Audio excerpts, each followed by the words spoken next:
Q&A. So the floor is open. Yeah. I've got this question related to lurianic concept of creation. Why creation is considered failure in that? Creation is considered failure? I'm not following you at all. What's going on? Like maybe I misunderstood, but it's like it's saying that according to lurianic concept of creation, Yeah. the creation itself is considered failure. Like the vessel broke off. Okay. Shviras HaKelim. Okay, that's... Yeah. First of all, I will hazard a personal remark. I doubt very much that you should be learning lurianic Kabbalah. I mean, it's like somebody asking about curved space-time before he can do multiplication. Okay, maybe it's good for science fiction, but you're not going to understand it. First of all, I think I mentioned this yesterday. Everything that happens in history is there to set up a precedent for things that are going to happen later. And there, we're not talking about creation. We're talking about setting up the spiritual underpinnings of creation. The breaking of the vessels was not the creation. It wasn't in the creation. It wasn't part of the creation. It was setting up the spiritual underpinnings of creation. The first move is supposed to be tzimtzum. Tzimtzum, where Kodesh Baruch Hu leaves space for other things to be. It's not space, and there's no other things, and it's all coded language. There's not the tzimtzum didn't make room for tables and chairs and galaxies. There's nothing to do with that. It's called space. It's called space, and it isn't space. So you have to get used to that. It's called tzimtzum means he contracted himself and left space, right? But if you look a little further in lurianic Kabbalah, you'll find out that space was full, chock full, nothing empty in it at all. Why do you call it space? Because it's space relative to what was in it before, but it isn't empty. I mean, so all these words, and you take them because you heard something about science, or you take them out of the English dictionary, you're not going to get it. You're just not going to get it. No place is empty of him, so he's in the table. So when I burn up the table, I'm burning up part of God. No, you're not. That's not what it means. It means in the table. Only physical things can be in a physical place. God isn't physical, so he can't be in a physical place. But it says he's in the table. No, it doesn't mean that. It means something else.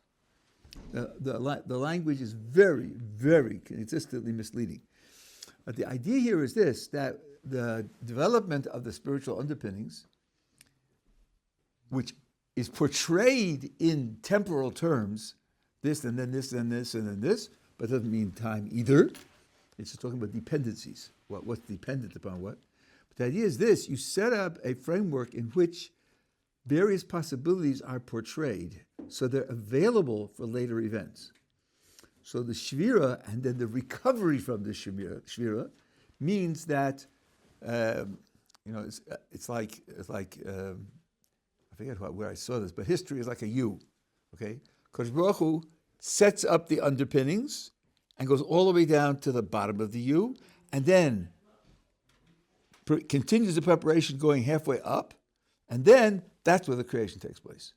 And that means because the underpinnings are there, the whole scope, even below where the creation is, the creation then can go either up or down, because it's prepared in both directions. It didn't have to go down, but it was prepared.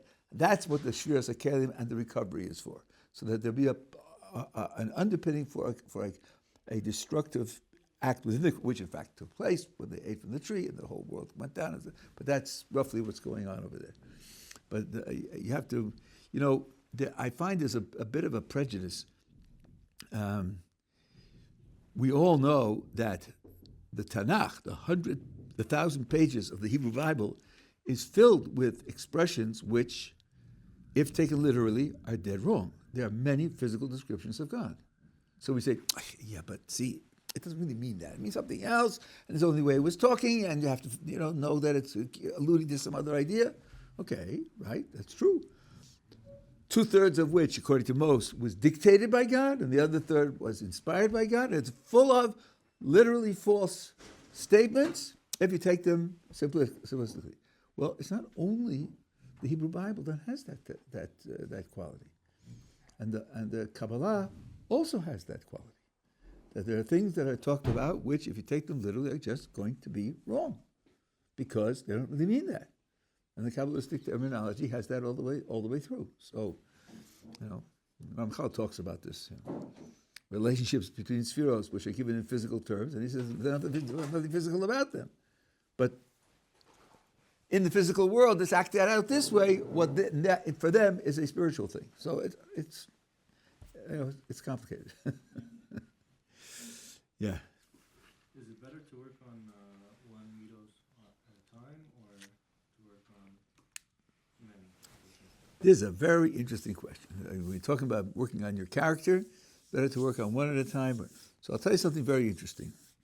You've heard of the Mesilas Yesharim, the path of the just, so-called. There is an edition, which is in every yeshiva in the world, and I would say almost every Jewish household in the world. There are actually two editions of that work. Maybe 20 years ago, someone found, I think it was in Moscow they found it, a dialogue edition. And it actually has come out in Hebrew with both editions back to back. You have the dialogue edition and you have the published edition. There are some differences. Those who put it out mentioned the idea that, well, if you have trouble with what it says in the published edition, when you have the additional, the extra one, which is the dialogue edition, you could look at it and see what's written over there. Maybe that would help you understand and interpret what's in the published edition. To which someone else said, listen, the dialogue edition is the one he didn't publish, right? He only published the one we have published. Well, maybe that means that if there are differences between the dialogue and the published, the dialogue is something he thought was wrong, and that's why he changed it. So maybe you shouldn't be committed to what it says in the dialogue to use that and make it consistent with and explain what's in the published. Not at all. Now, in the dialogue edition, he says explicitly that the order of character traits that you're supposed to work on in that book, you go one at a time, and you finish one and go to the next one, and you can't leapfrog, and you can't go beyond. There he says explicitly, it's one at a time in the order that he gives in the book. That's what he says in the dialogue edition. But he doesn't say that in the published edition. He doesn't say it. So my understanding is, at one point in time he thought that was required, and then he changed his mind. That's why he didn't put it in the published edition. So I think the message that comes to us is that no, it's not required to work on only one at a time. Nowhere in the published edition, maybe out of the 10, it says one of them is required for the next one, but all the rest of them are not done that way. And I think all of the Mussar world and the rest would recommend working on multiple ones at a time, and it all depends upon your circumstances. The circumstances make it easier to work on some and much more difficult to work on others. And then you have to make a very subtle choice. Should I do the easy one or should I do the hard one? And that's not push it, The only thing that I would say as a general piece of advice is when you start this road, take some easy ones first. Like you have in behavioral therapy, Do the easy ones and get the reinforcement of having done it and seeing the progress, and then use that to build up your self-confidence and your forward inertia to work on the harder ones. But no, I don't know anybody. You might find somebody because I don't know everything, but yeah, I don't know anybody. I've never heard of anybody who said you should only work on one at a time. No. Yeah. Remember when Athena took a trip to Harshmul and they talked about a battle that took place over there where the sun didn't set for a couple days while they were fighting the battle. Is that meant to be taken literally? And if so, did that screw up the calendar?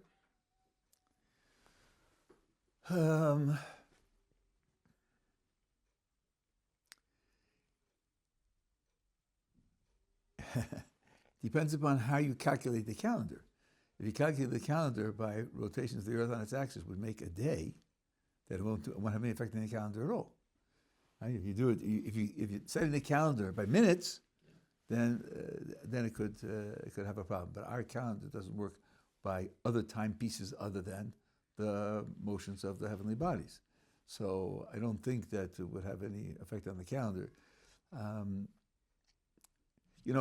According to current science, the day is getting longer. I don't know, it's a second of a century or something, but it's getting longer. It means the rotation of the Earth on its axis is slowing down.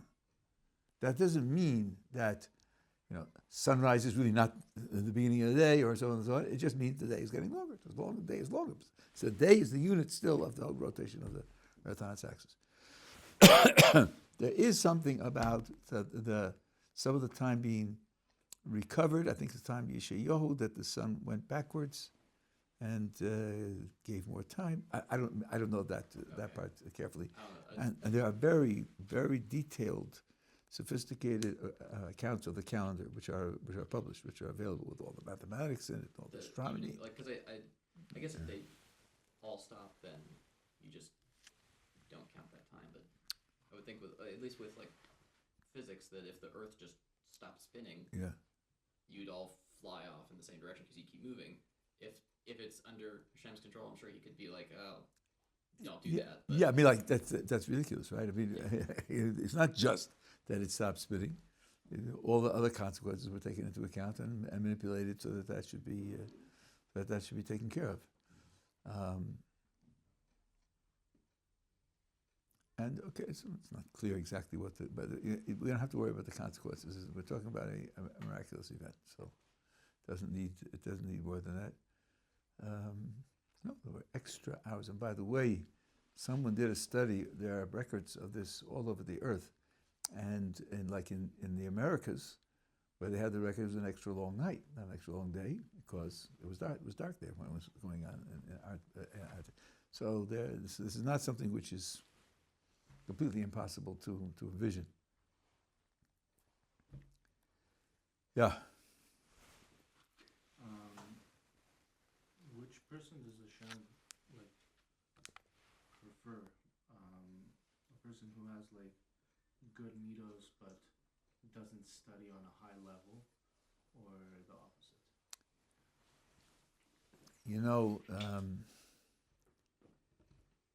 The question needs more information put in. Why is it that the one who has good Midos, good character, isn't studying? Without further information, I want to question his character. Why isn't, if he has good character and he has good values, knows what priorities are, why isn't he investing more in studying? Let's say... and vice versa also.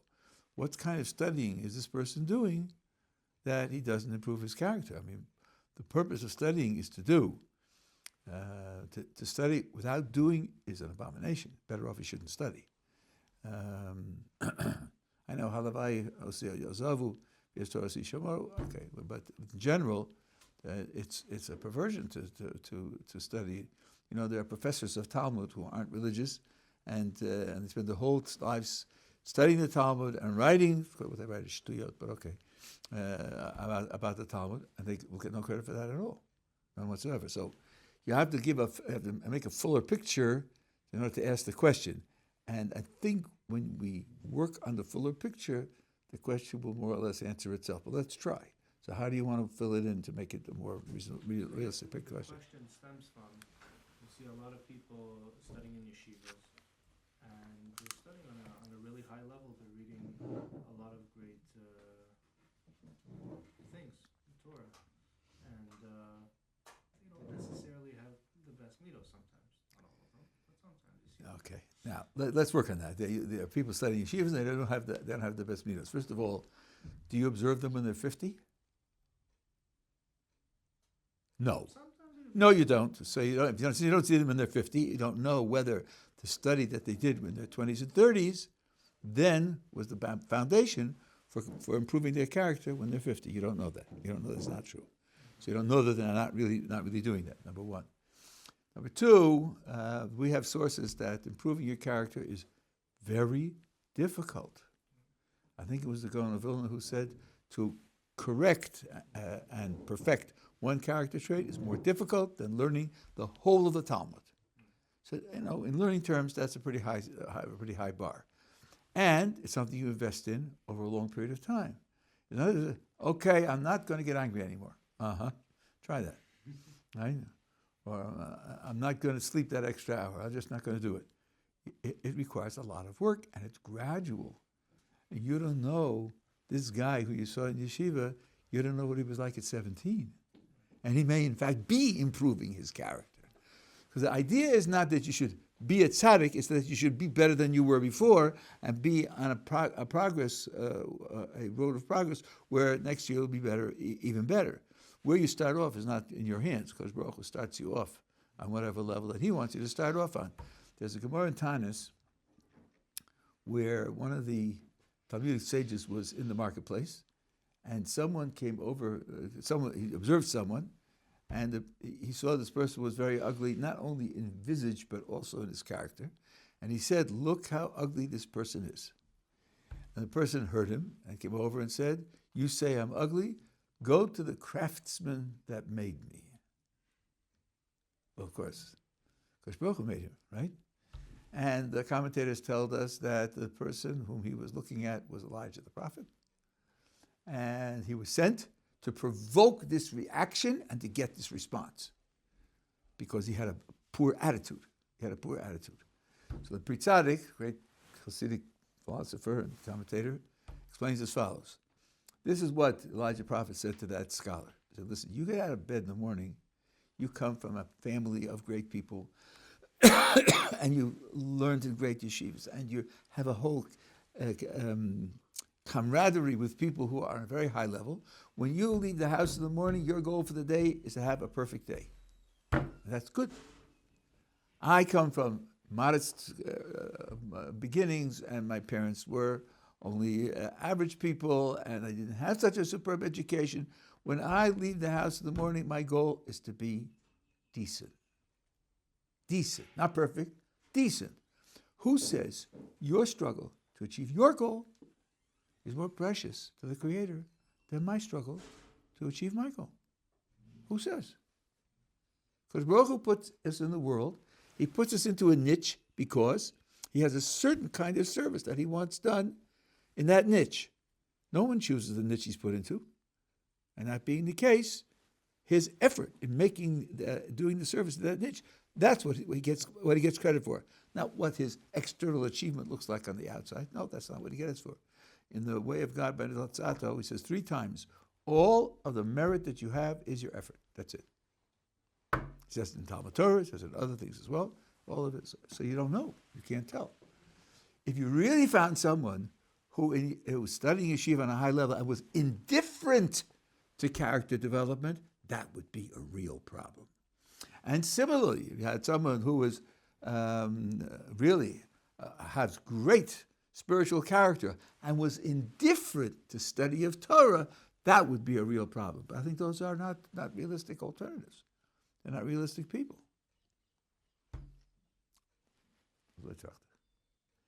Yeah.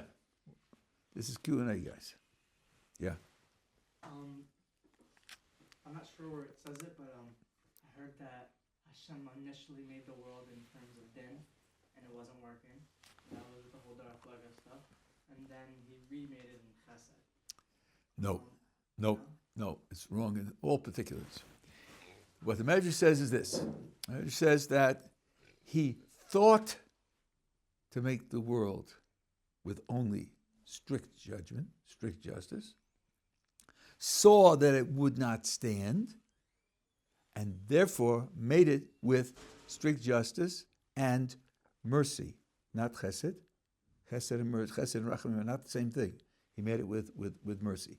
That's what it says.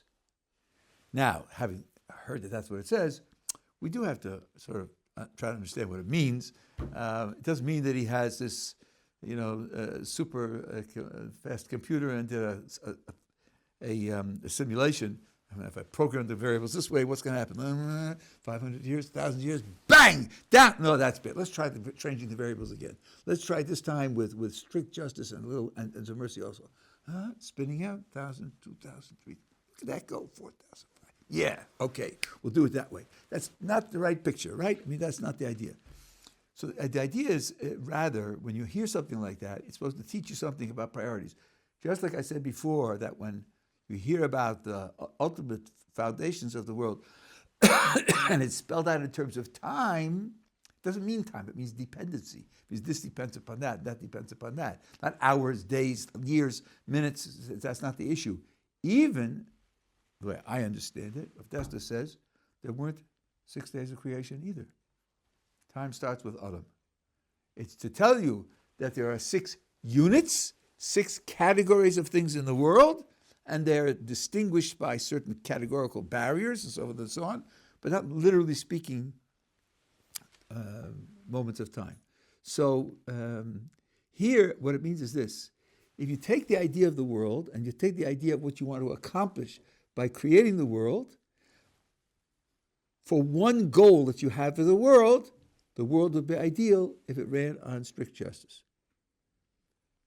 But that's not the only goal. And indeed, that goal is secondary to a higher goal, which is loving kindness. And because loving kindness is the source of everything, first loving kindness dictates strict justice, because that way you'll have the maximum quality of outcome, but you'll be sacrificing the quantity of outcome. And the application of mercy added to strict justice is to maximize the quantity of outcome. And why not just do it that way to start with, without what's the idea of it? Because they serve different purposes. And that means that the strict justice wasn't erased and replaced by mercy, even though that would even be incoherent. But it was added. It means that strict justice is still there, and those people who can succeed in satisfying the requirements of strict justice will be treated with strict justice without mercy, and those people who can't will be treated with strict justice and mercy together. That's the picture of how the world works, and it has nothing to do with simulations and changing his mind and so on. That's only the literature in the mashal, not in the... So the world was never made with just strict justice? Correct. I thought the Midrash said that babies came out fully formed, because there was no concept of a father having to give to his kid. You know? That may be what happened in the Garden of Eden before they ate from the tree, but that world was already made with mercy. Yeah. The beginning of the 2nd chapter of Bereshis, where it goes from Elokim to Hashem Elokim, and repeats everything all the way from the beginning. The Garden of Eden is established in the middle of chapter 2, after mercy's there. Yeah. How do we find out what our tikkun in this world is? How do you find? That's a very, very good question. Odessa talks about that, and if he's quoting, maybe he's quoting the Gemara. I don't remember exactly, but he says, the message here is really tough. He says, the thing you find hardest to do, that's it.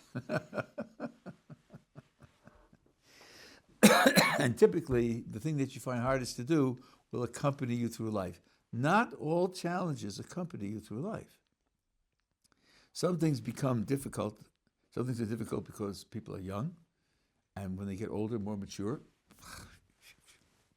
you see it's childish and ridiculous. It doesn't tempt you anymore. You outgrow those temptations. Other things you struggle, and you can struggle to the point where you master that particular impulse, and that also doesn't bother you anymore. And other things dog you throughout your lifetime. In the literature, you maybe have heard the word mazel. So first of all, mazel is not luck. Sorry. The word mazel comes from the word nozel, which means to flow. Mazel tov means a good flow. And when someone has something good happen to him, and you say mazel tov, you're not wishing him luck in the future and so forth and so on. It's just like when a non-religious person, you hear that your friend had something good happen to him, you say, wow, that's wonderful, I'm so glad to hear it, because it's very good. Wow, that's good that you have that. So we say, mazel tov, you are experiencing a good flow. And we're addressing that and acknowledging that. So now, back to where I was.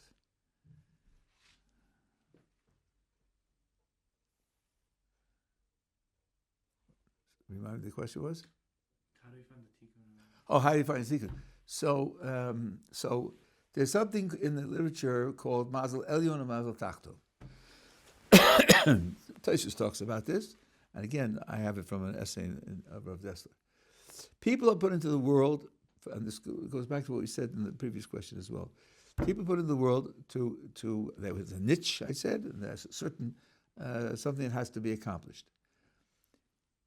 That something that needs to be accomplished may require the person to be put in a certain condition.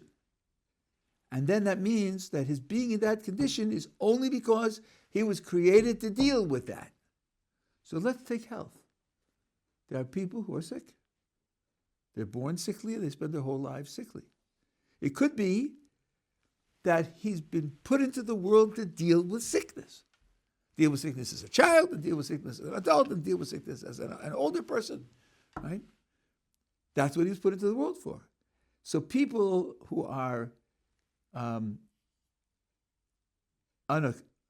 uneducated in Jewish sources think, he must really be terrible. He's suffering so much. If he was doing mitzvahs right, if he was serving God in the right way, surely God would keep him healthy. No, not true. No. He can be put here to deal with that. Poverty. And he's suffering from poverty his whole life. Same thing. It could be he was put into the world to do the tikkun, do the rectification, show how to serve HaKadosh Baruch Hu in a condition of poverty. He's not being punished for anything. He could be a perfect tzaddik. That's his position. So, Rav Dessler says, that's your Mazel Elyon, your upper flow from above, which determines your position and your purpose in life. Mazel Tachton is the means that you were given to serve that purpose. And that might change. So he gives the following example. Let's say a person put into the world to serve the study of Torah. That's what he's there to work on, the study of Torah. Let's say he's in a little village, very poor, and he teaches children. Okay? He's teaching children. He's serving the study of Torah. Could he become rich? Maybe. He goes to the big city, and he's clever, and he makes some killings, and he becomes rich, and then he supports 3 yeshivas.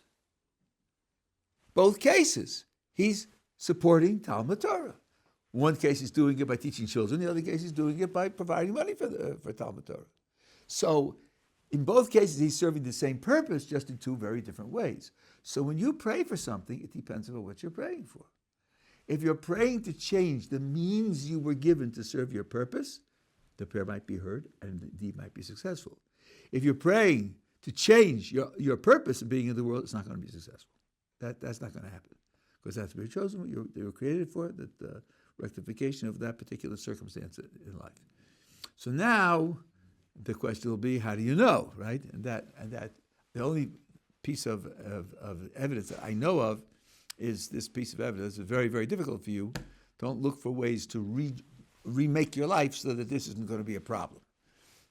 Let's say giving away money is difficult. There are people for whom, these people, when they die, they live penniless, and their clothes are shredded, and they eat leftovers and so on. And then you find $1.5 million in the mattress. They can't spend it. They can't give away money on themselves. They can't give away money. Not talking about charity. They just can't spend it. That's a real deep sickness. So a person who has his job is to overcome that, he's going to struggle with that his whole life. It's not going to go away. So if a person says, Rebbe Shalom, I'm suffering so much with this, and it's so hard for me, please take it away from me. If that happens to be his purpose, it's not going to work. It's not going to work. Only if the prayer applies to the means for serving, for achieving the purpose, that could change. So it would be very useful to know what the purpose is, right? Well, of course, typically there's one narrow purpose and then all the other things. So if you're just wondering whether to daven for, you've got a 10 to 1 chance that what you're davening for is okay, because it's probably not the one purpose that you have.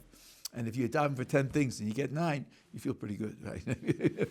Hakadosh Baruch Hu is doing well by me. So I don't think it would hold you back from davening for things. The only other way that I can imagine finding out what your real purpose is going to someone who is an Adam Kadosh, person who's a holy person, and who's a Torah scholar, and lives a courageous life of Torah, and ask him. And, of course, when you ask him, he might not answer you.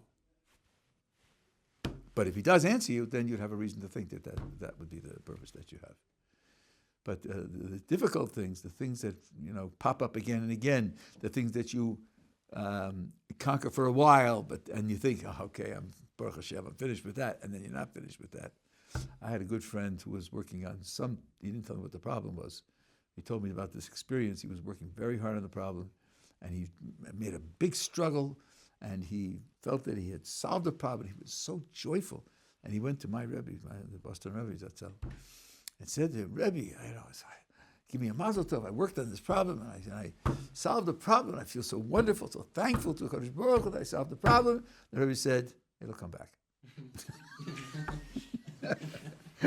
Which crushed him, but he couldn't go. Just thinking he can relieve himself of responsibility. How the Rebbe knew what the problem was, I don't know. But he reported this to me, and he said, "Wow, that was a shock." Here I was, rejoicing in my great, wonderful success, together with the fact that Kadosh Baruch Hu gave it to me. Out, no, threw it out. So that's a little bit, yeah. Follow-up question. So then, if our purpose is something that we're supposed to struggle with our whole life, does that mean that we're ever able to fulfill it? Oh, so now I'm glad you asked that. That's really very important. It means you ever fulfill it, because if you're struggling with it, it means you never mastered it. You never mastered it. Who says that the purpose is to win the battle? Maybe the purpose is to fight the battle. Maybe that's it. I guess that almost answers the follow-up question I had with that, which was, what happens after you fulfill your purpose? Do you just okay. So, but you see, once you put it that way, you see that it doesn't. You don't have to be a failure because the problem is still there. If your purpose was to fight that problem the whole time. Now you ask, what happens after you fulfill your purpose? Well, there is literature on that actually. The Baal Tanya says there are 3 types of people. Now he has his own definitions of these 3 types, which is, I would say, certainly not typical way these words are used, but he has what he calls a tzaddik, righteous tzaddik, a Benoni, which is like intermediate, and Rasha, which is wicked. And his definition is the following: a tzaddik is a person who has no free will. He has no temptations. He's overcome all challenges. He just coasts because his character is totally in tune with what HaKadosh Baruch Hu wants him to do. That's called a tzaddik. Benoni is a person who does everything right, never slips up, never makes a mistake, but he's struggling. He's struggling because internally he's not fully consistently in tune with what HaKadosh Baruch Hu wants. I mean, you have a Yetzer Hara, an evil inclination, so you're struggling. That's an in-between person. And the Rasha, the wicked person, is someone who sometimes does something wrong. Which is certainly not the way we typically think of what a Rasha is, right? So, but what about this tzaddik? What about him? He's not struggling anymore because he's achieved it. I mean, he wasn't born a tzaddik; he made himself into a tzaddik. Now, I'm aware that there are some people who, when they hear the phrase Balatanya, their minds turn off and they are allergic and they have a problem. But I'll give you another source where someone who's much more generally respected and accepted, and that's the Meshech Chochmah in his introduction to the second book of the Torah, Shmos, where he says that Moshe Rabbeinu also lost his free will, and he says, you'll tell me that free will is so important that a person that lost his free will is somehow crippled and isn't success? No, that's the greatest possible success. Go read it. It's the greatest possible success because he used his free will, in particular, to train his body not to oppose the Kedusha that he wanted, and the Kodesh Baruch Hu put him in that position, and he did it because he wanted the transmission of the Torah to be unquestionable, and someone who has free will could always slip up. So he did that, but he said, he writes there that that's the highest possible success in a person's life. And he quotes the Rambam in Yesod Torah, I think it's chapter 7, where the Rambam, twice in the same paragraph, says that Moses was like a malach, was like an angel. In particular, in separating from the physical and in being always ready for what HaKadosh Baruch Hu wants from him, he was like an angel. Those are pretty strong words. It's Maimonides talking. So,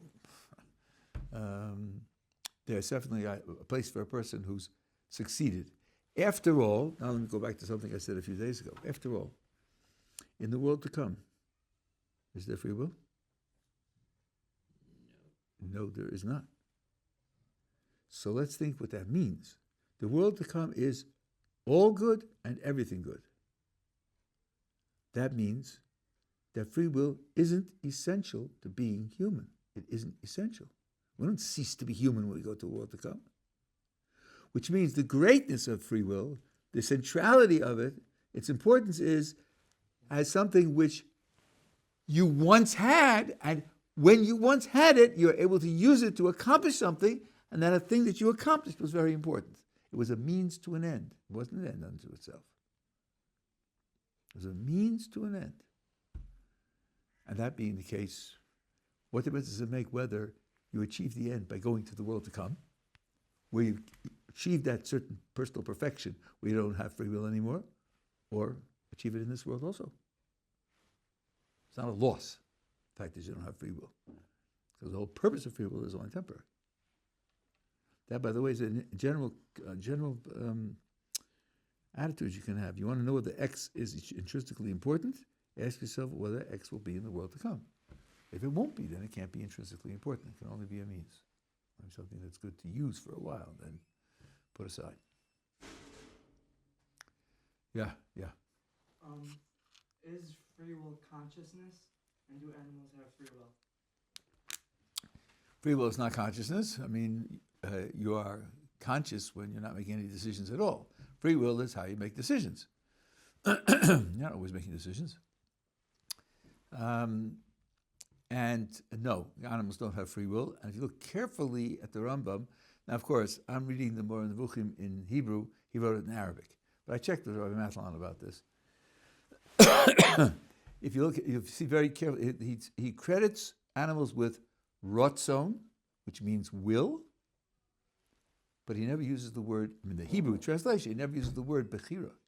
Bechira means choice. The key element in free will is the person did something, but he could have done something else instead. That means he made a choice. He did X by choosing X over Y. If he chose X over Y, that means he could just as well have chosen Y.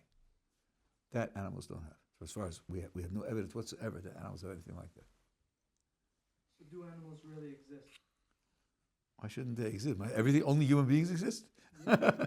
Why? Why would you say that? It's all like us. Nothing. Okay. That's like we spoke about this before in a different context. No, the table is not Elokus. The table is not God. The table is not the infinite creator of the world. God created a world. The world depends upon him. God created the world out of what? Surely you know the answer to that. He didn't create it. Listen carefully. He didn't create it out of anything. Listen carefully to the words I'm saying to you. Somebody's throwing a party. I say, how was the party? Oh, let me tell you. It really was very disappointing. Nobody was there. I said, nobody was there? How much did he eat? Did he stay a long time? Did he have a good time? No. Nobody isn't the name of the guy who was there. Nobody just means, now say it full, there wasn't anyone there, right? So God didn't make the world out of nothing and say, well, what's nothing that he made it out of? Is it expensive? How big is it? No. It means he didn't make it out of anything. I was trying to say that he made it out of himself. I know, but it's not right. It's not right. The Rambam writes in the beginning of the Yeshivat Torah that the whole of the creation is supported by HaKadosh Baruch Hu's Ratzon, and therefore, were he to disappear, the whole world would disappear also. But on the other hand, the whole world could disappear, and he wouldn't disappear. If the world is made out of himself, the world can't disappear. It's nonsensical. If the world were to disappear, he'd be disappearing also, because it's him. No, it's not him. There's the Kodesh Baruch Hu, and so they quote, "Ein od milvado." There's nothing other than he. Sure, that's the tail end of a longer sentence, which says Hashem is God. He's God in the heavens, the God in the earth. There is no other God in the heavens and earth than he. Not there's nothing else other. The tables don't really exist, and I don't see why you would stop at animals. Then we shouldn't exist either. Why are we special? Yeah. This is like what I said to him before. Maybe you weren't here. These words that are used are code words, and everybody is aware that in the Tanakh, it's filled with code words: God's eyes, God's ears, God's head, God's shoulders, God's legs, and so on. No, come on.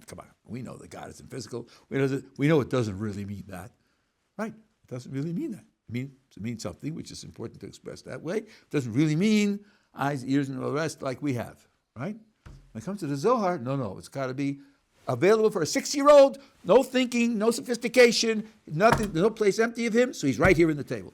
No. So Zohar uses language in a style very similar to the language of the Tanakh, where physical terms are used and they're not meant in physical sense. They're not meant that way. Yeah. Why Torah is compared to water in Talmud Kama? I mean, why specifically water? Because water flows to the lowest place. Water spontaneously flows to the lowest place. And the lowest place here is a symbol for humility. And that's why Mount Sinai was a small mountain, not a big mountain. Why wasn't it given on Everest? Much more impressive. No, it's impressive because it's small. And Moses is called the humblest of all men. In the Torah itself, it calls him the humblest of all men. That's to show you that Torah flows to those who are humble.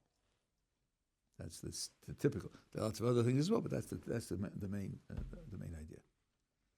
Yeah. I think I'm still confused on the purpose thing. So, is the purpose of everyone to struggle, or because I would have thought that one's purpose would maybe the answer to all of them, but one's purpose would be to make other people's lives better. But one's purpose could be to make themselves better, or then. Wait a minute. What you said so far, it's not a consistent picture. It can be a big struggle to make somebody else's life better. So yes, everyone is created to struggle. No one's created to coast. But then the question is, what are you doing? What are you struggling about? But then aren't we trying? You're struggling to be able to coast because you want to get to a tzaddik who's essentially you said they're not struggling anymore. So is that. If you don't become a tzaddik, are you not fulfilling your purpose? Well, I think that's not. You're not winning the purpose. You're just. But you're. What you're saying now has certain subtleties to it, and the language is getting a little bit slippery. Let me sort of make it should I say, simpler and more prominent, and maybe this will help get us into the right frame. Rambam says it prominently, and others follow him. When you're doing mitzvahs, why are you doing them? Well, we are promised, because Baruch Hu promises reward. And in particular, the reward is the world to come. So, should you be doing mitzvahs for the sake of the world to come? Says the Rambam, no. The highest level of doing mitzvahs is to do mitzvahs because out of love of the Creator who commanded them. Even if there wouldn't be any further world with a reward, it's worth doing them. The reward will come, and you're supposed to believe the reward will come. It's one of the 13 principles of the religion. But that shouldn't be what motivates you to do it. So now, I think it's the Nefesh HaChaim who has a twist on this, and he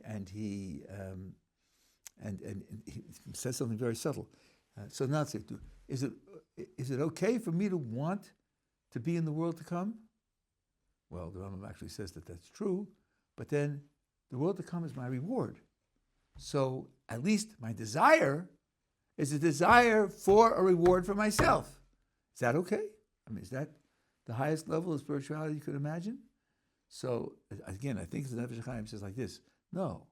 If you ask the Jew, do you want to be in the world to come? He says, yes. Why do you want to be in the world to come? Because that's where he wants me to be. And I want what he wants. He wants me to be there. I don't want to be there because I'll enjoy it. I want to be there because he wants me to be there. So, if you take a look at the Mesilas Yesharim, this I heard on a tape from Yaakov Weinberg, of Arizal in Baltimore. If you look at the first chapter 1 in the Mesilas Yesharim, it says every person is required to know what his obligation is in the world. And it says, take a look at the way HaKadosh Baruch Hu sets up the Torah, and it's clear. He sets up the Torah in order to create a certain circumstance of avoda, things that need to be done. And by doing those things that you'll get into the world to come. So my obligation is to do these things in order to get into the world. My obligation is to do these things that will get me into the world to come. That's chapter 1. Chapter 18, he discusses what is a chassid. First 17 chapters about being a tzaddik, the rest of chapters about being a chassid. Chassid, pious, is what they translate in English usually. A chassid is someone who does everything only to please the Kadosh Baruch Hu. The thought in mind is what will please him, and that's what he's motivated by. So, Rav Yaakov Weinberg asked the following question. In chapter 1, it says, you're supposed to do everything that will get you into the world to come. Can we imagine, let's say the Chafetz Chaim, great tzaddik, getting up in the morning and saying, now listen, be careful today. Don't go after the little things. Don't be fooled by the transitory things. Remember, all of Haba, that's where you're going. That's what you have to get to. Focus on that. Do that. Doesn't it sound a little funny to think of a great tzaddik like that, not focused on all of Haba? But then what happens to chapter 18? Chapter 18 is, I'm doing everything I'm doing in order to please the Kodesh Baruch Hu. Now, there doesn't have to be a stira. In chapter 1, it says a person has to discover what his obligation is. What am I obligated to do? My obligation doesn't tell me what my motivation is. I'm obligated to pay my taxes. Fine. I pay my taxes. Why do I pay my taxes? Well, it might be because I don't want to go to jail. That might be my motivation. I agree there's an obligation, but why am I fulfilling the obligation? What's moving me to do it? Could be that I don't want to go to jail. Or it could be that I get a lot of respect in my community for that. I want the respect. Or it could be that I believe in taxes and I believe in supporting the government. I believe in doing it. I do it because it's a reasonable obligation. The fact that I'm obligated to do something doesn't explain yet what my motivation is in doing it. So, chapter 1 is, what am I obligated to do? Answer, I'm obligated to do what the Kodesh Baruch Hu wants me to do. So I look into the source and I say, Kodesh Baruch Hu created me, and he created me so that I will get into Olam Haba. So that's what I'm obligated to do. I'm obligated to do what will get me into Olam Haba. That's my obligation. It doesn't talk about my motivation. Chapter 18 talks about my motivation. Why am I doing what a Kodesh Baruch Hu wants me to do? Because I want to please him. That's why. Not everybody needs to say that. I mean, would say that. Someone would say, Kodesh Baruch Hu is so kind. He's so generous. Look at the Olam Haba he's planned. He's planned, it's all the pleasure in the world multiplied by infinity. Of course I want that. You have to be crazy not to want that. I want it because it's going to be phenomenal, unbelievable. That's why I want it. That would be totally selfish. Both are motivations for doing what I'm obligated to do, but they're very different motivations. Chapter 18 tells you what the motivation should be. It's a very fundamental. I was so happy to. My training is in logic and philosophy. When I heard Rav Yaakov Weinberg say that, I saw how first of all, it works in the words. There's an obligation of motivation, and it makes it consistent. It makes it realistic. So the purpose is what the Kodesh Baruch Hu created me for, and yeah, I'm working now to get to a position where I don't have to work anymore, because I'm working now, doing things which will bring me to a world where I won't have to work anymore. But why am I doing it? I'm not doing it because I want to coast. I'm doing it because that's the plan that Kodesh Baruch Hu wants me to go to, not because I'll enjoy coasting. Indeed, next week's parsha, Vayeshev, Yaakov took up residence in the place where his father sojourned. Eretz Migurei Aviv. So Rashi right there says, quoting Chazal, Bikes Yaakov Leishev B'Shalva. Yaakov wanted to take up residence with peacefulness and pleasantness. Kaftzalov Rugzo Shel Yosef. Baruch Hu says it's not enough for the tzaddikim. They'll have shalva in the world to come. They want it in this world also. And the terrible tragedy of the brothers hating Yosef and selling with the slave and everything else took place because of that. Because there are 7 different reasons, but that's one of the reasons. That because he wanted to put himself in a position which wasn't appropriate for this world. Now Jacob is Jacob, and we can't imagine what his thoughts were, and where the particular nuance of being off target, where off target is. But that's what the words say. The words say that he wanted to be Veshava. So he, I have to understand it to mean he wanted to serve a Kodesh Baruch Hu in Shalva. He didn't want to stop serving Kodesh Baruch Hu. But even that wasn't a correct desire. So it's not that I want I want to coast, but Kodesh Baruch Hu says in the end you're going to coast for eternity. You're going to survive for eternity without any more stress, without any more decisions, without any more efforts. Then, if that's what he wants for me, then of course that's what I'm going to do. I'm not going to do it because I want that. I'm going to do it because I want what he wants. Because he wants it.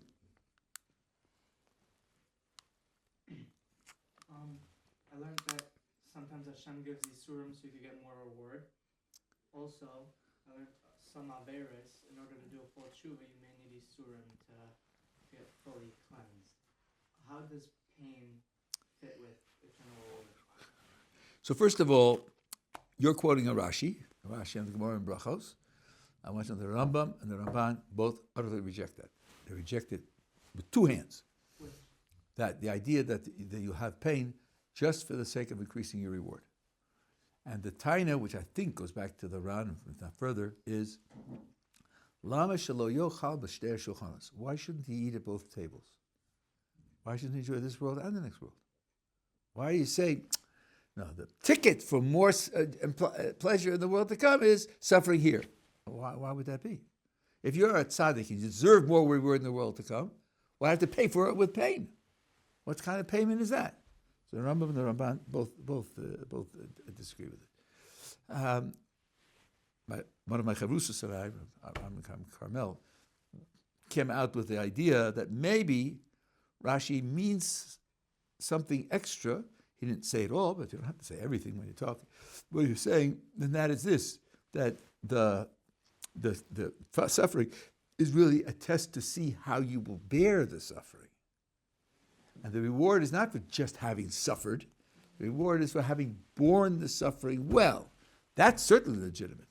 Those are things, like we said before, a person could be ill his whole life to show how to serve a Kodesh Baruch Hu in illness, or poor his whole life, and people can undergo physical pain and show how to serve a Kodesh Baruch Hu under those conditions. That could, I think, answer the question on Rashi. Taken straightforwardly is very difficult to understand. The other thing, why suffering removes impact, the residue of transgression I think it's a very difficult question. And what really bothers me is I didn't see people talk about it. They didn't raise the question. So again, it could just be my ignorance, and those people who are hearing the recording, if they come across it, please write to me and tell me what they see. But based on the writings of Rav Dessler, I came up with the following idea.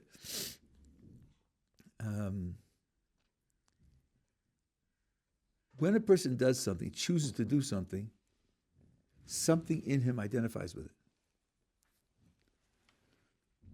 Even if you have a gun to your head and you do it to save your life, you want to be alive. So something in you identifies with it.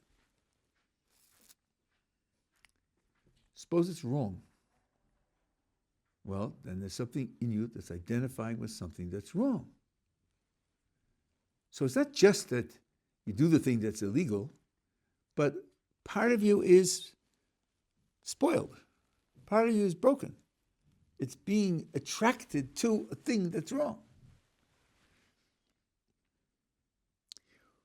How does it look from the point of view of that attraction? Well, from the point of view of that attraction, this thing is good. But it's against the will of the Creator, so it isn't good. So that thing in you is oriented in the wrong way. So one thing that needs to be done to fix the situation is reorient it. Reorient it. Maybe if a person does something and it's wrong, and there's a part of him that's attracted, and then consequences occur, and you see that these are the consequences of this decision. So this thing that was oriented towards it brought about this, which is terrible. That could serve as the reorientation. At this point, you say, oh no, that's not right. I don't want to be like that, because look where it gets me. If you don't make it on your own, if you don't do it through tshuva and understanding and so forth and so on, the yisurim, the suffering, can indeed serve that reorienting. That's what I came up with. And then, of course, this is temporary. This is a temporary process. According to most, again, it was only 12 months. It can't be more than 12 months. And then the soul is purified, and then it goes into the world to come without any pain. There are stages in the world to come. And the ultimate, eternal stage is a stage without any pain. I was saying in this world. Oh, so even more so. Why? This world, Yeah, Hashem might but give you pain. But you asked why? How is it consistent with the reward in the world to come? That's what you asked. Yeah. Why wouldn't pain in this world be consistent with? No, I'm not getting the question at all. If you were talking about pain that is a result of transgression, where it purifies you from the transgression. If that pain is in this world, that's perfectly consistent with the world to come. In the world to come, there won't be any pain. Yeah, I was just what's the currency? Like pain to. So that's what I'm explaining. That's exactly what I'm. Also, only if the guy attributes it to the sin he did. Yes, and that sometimes will be able to be done. The Mesilas Yesharim says that part of tshuva is charata, which means regretting what you did, and he says if you really do tshuva correctly, that's all the suffering you need. Just the regret. Just the regret. Is it the hara aspect of tshuva? In a way, yeah, because you're ridding yourself of something. You're ridding yourself of that residue of the transgression. You could call it a kind of tahara, yeah. In fact, some read the pasuk Liftei Hashem Titharu about Yom Kippur, purify yourself before Kodesh Baruch Hu. That's done through the process of tshuva, so it definitely could be called tahara. Okay, very good, very good.